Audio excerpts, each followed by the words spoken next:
कहा जाता है कि इंसान के अंदर अच्छाई और बुराई दोनों ही होती है, लेकिन अगर इंसान पर बुराई हावी हो जाए तो उसको जानवर बनने में जरा भी देर नहीं लगती। और इस दरिंदगी का जीता जागता उदाहरण है श्रद्धा मर्डर केस। श्रद्धा का मर्डर करने के बाद उसके प्रेमी आफताब ने उसके शव के 35 टुकड़े कर दिए। इस घटना ने पूरे मानव समाज को शर्मसार कर दिया है। इस केस में कई दिनों से आरोपी आफताब पुलिस को शव के टुकड़ों को छिपाने को लेकर गुमराह कर रहा है। इसलिए हाल ही में इस मुकदमे की सुनवाई कर रही साकेत कोर्ट ने सच्चाई का पता लगाने के लिए आफताब के नार्को टेस्ट और पॉलीग्राफ टेस्ट करवाने की अनुमति दी है।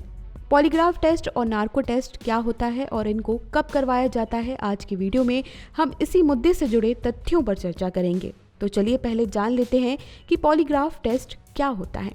पॉलीग्राफ टेस्ट को आम बोलचाल की भाषा में लाई डिटेक्टर भी कहते हैं। इस टेस्ट के दौरान व्यक्ति के शरीर पर कुछ मशीनें लगाई जाती हैं जो उसके heart beat, pulse rate, blood pressure आदि को रिकॉर्ड करती हैं। इस टेस्ट को करने में एक दिन और कभी कभी एक दिन से ज़्यादा भी लग जाता है। इस टेस्ट में किसी प्रकार की दवा या इंजेक्शन का इस्तेमाल नहीं किया जाता। इस टेस्ट में व्यक्ति की शारीरिक गतिविधियों का पूरा रिकॉर्ड लिया जाता है।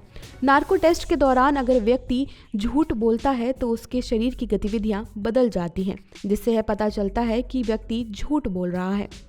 पॉलीग्राफ टेस्ट के बाद ही नार्को टेस्ट करवाया जाता है। नार्को टेस्ट की बात करें तो इस टेस्ट में व्यक्ति या आरोपी को ट्रुथ सीरम का इंजेक्शन दिया जाता है। यह इंजेक्शन एक प्रकार का एनेस्थीसिया होता है जिससे व्यक्ति आधी बेहोशी की हालत में पहुंच जाता है। नशा करने के बाद जैसे व्यक्ति आधा होश में रहता है, ठीक वैसी ही स्थिति इस इंजेक्शन को देने के बाद हो जाती है।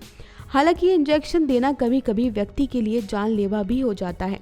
इस इंजेक्शन की डोज व्यक्ति की उम्र और क्षमता के हिसाब से अलग अलग मात्रा में दी जाती है।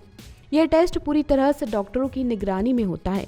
इंजेक्शन देने के बाद व्यक्ति का अपने दिमाग पर पूरी तरह से नियंत्रण नहीं रह जाता। इंजेक्शन देने के बाद पहले व्यक्ति से आसान सवाल पूछे जाते हैं, जैसे उसके परिवार के बारे में, उसकी नापसंद और पसंद के बारे में, और थोड़ी ही देर बाद उससे संबंधित घटना के बारे में पूछताछ की जाती है तो वह सच सच जवाब देने लग जाता है। अगर व्यक्ति झूठ बोलने की कोशिश करता है तो उसके ब्लड प्रेशर, पल्स रेट और हृदय की धड़कनों की गति में परिवर्तन होता है। इस टेस्ट के दौरान एक मनोचिकित्सक भी साथ में होता है जो उसकी सभी गतिविधियों पर नजर रखता है।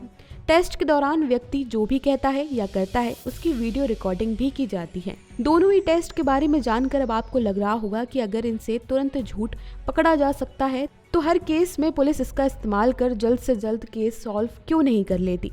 तो आपको बता दें कि ये टेस्ट कोई मामूली टेस्ट नहीं है। इन टेस्ट को करने के लिए कानून में कुछ प्रावधान है। तो चलिए आपको बताते हैं कि नार्को टेस्ट कराने के लिए कानून की अनुमति लेना क्यों जरूरी है और न्यायपालिका आखिर क्यों बचती है इस टेस्ट को कराने में।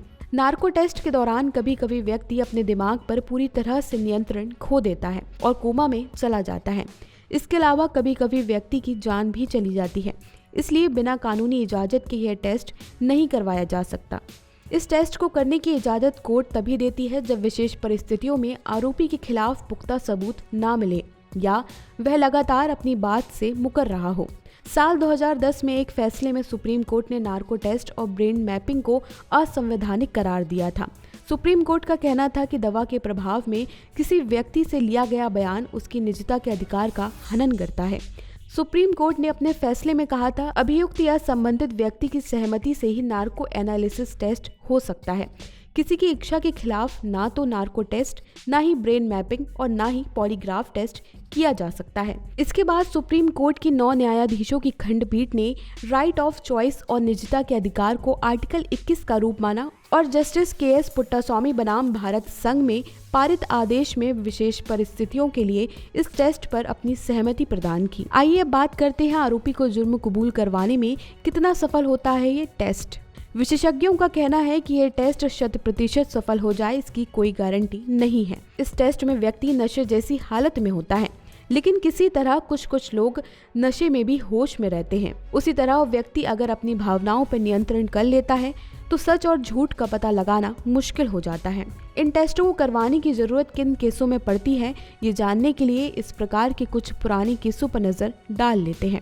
भारत में पहला नार्को टेस्ट 2002 में गोधरा कांड मामले में करवाया गया था। उसके बाद 2003 में निठारी सीरियल कांड में साल 2007 में हैदराबाद ट्विन ब्लास्ट में यह टेस्ट करवाया गया था। इसके बाद साल 2010 में आरुषि हत्याकांड में तलवार दंपत्ति का नार्को टेस्ट करवाया गया और आखिरी बार साल 2012 में 26/11 मुंबई हमले में एकमात्र जिंदा आतंकवादी अजमल कसाब का नार्को टेस्ट करवाया गया था। आज की वीडियो में इतना ही। अगर आपको ये जानकारी अच्छी लगी हो तो चैनल को सब्सक्राइब और वीडियो को लाइक करना ना भूलें।